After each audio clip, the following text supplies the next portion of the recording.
9 õhtust targem ärka Kuku Ärataja saatel. Esmaspäevast reedeni kella 6-10 eetris Kuku Raadio Ärataja. Päeva ja lao aitab sisustada soodusmüük laomaailmas.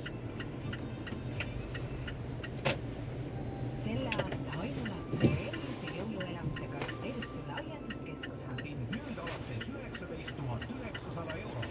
Tule tutvu Citroen C5 Aircrossiga esindustes üle või vaata www.citroen.ee.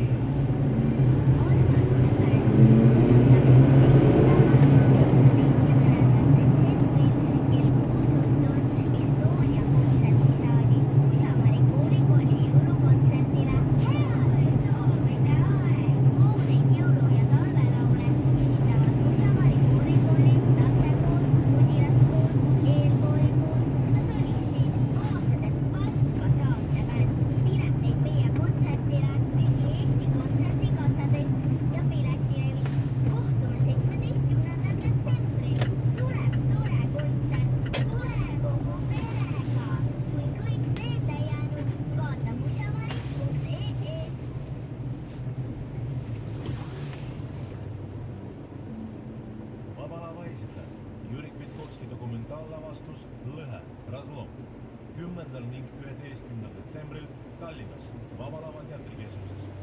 Rohkem infot vabalava.ee.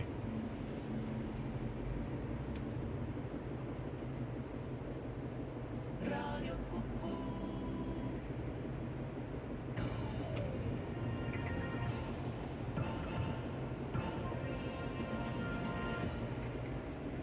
Tere päevast uudiseid BNS-ilt, Postimees Onlineilt ja ERR-ilt vahendab Mari Kallas.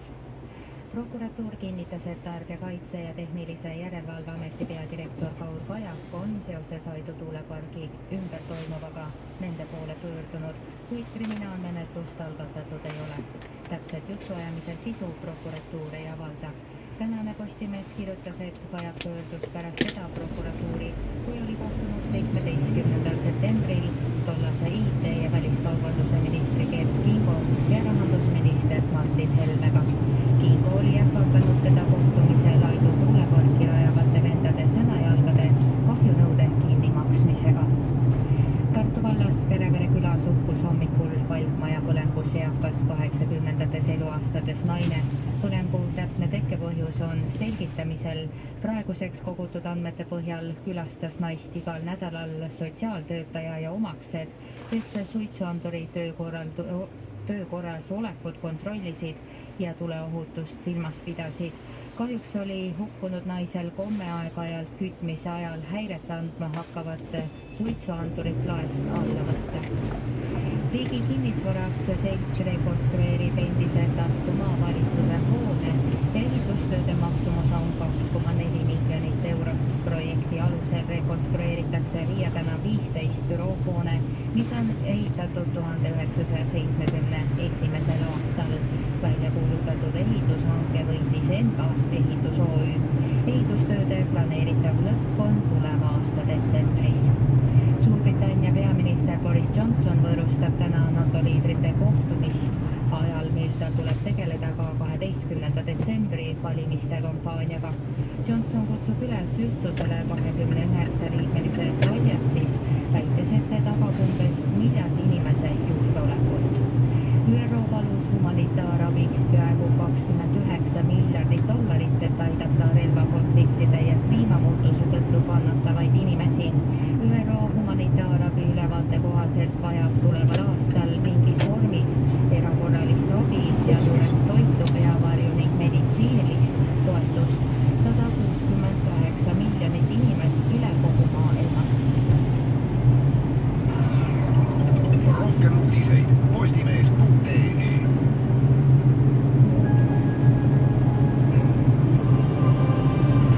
Iga ilmaga parimad laoautode pakkumised leiad veebist Ford.info. Ilmajaam.ee teatel lääne poolt alates pilvisus õreneb ja pärastlõunaks taandub vihmasadu itta. Puhub lääne ja edela tuul 4-10, saartel ja rannikul puhanguti 15 15 meetrit sekundis. Sooja on oodata 3-7 kraadini. Hetkel on Tartus sooja 3, Pärnus 4 ja Tallinnas 7 kraadi. Iga ilmaga parimad laoautode pakkumised leiad veebist Ford.info.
Radio Ekspress.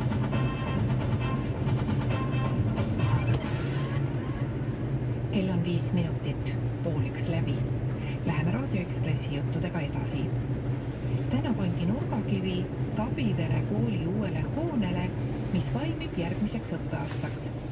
Tartu vallavanem Jarno Laur ütles, et kui 2 maakonna piiril on lapsi vähemaks jäänud, siis linna külje all on olukord vastupidine. Seetõttu läheb peatselt lahti Kõrveküla põhikooli juurdeehitus ja käivad ka läbirääkimised uue eralasteaia rajamiseks Raadil. Hakkab Madis Ligi. Tartu vallavanem Jarno Laur, see tänane nurgakivipanek on omapärane selles mõttes, et vanad jäi uuele teed, sest Tabiveres oli ju koolimaja, kuid nüüd tuleb uus. Nii on, et vana Tabivere kooli hoone koosnes lausa 2 suurest tiivast, mis laste arvu vähenemise tõttu olid jäänud tühjaks ja ei vastanud enam kaasaegsetele nõuetele, nii et 2 vanamaja asemel tuleb 1 ja mood. Mitmele lapsele? Projekteeritud on 1 paralleeliga põhikool 1.–9. klassini ehk siis maksimaalselt umbes 180 last. Täna õpib 130 last, nii et väikene varu on. Päris maatasa te aga vana kompleksi ei teinud? Vanast kompleksist oli tarvitatav ja jääb alles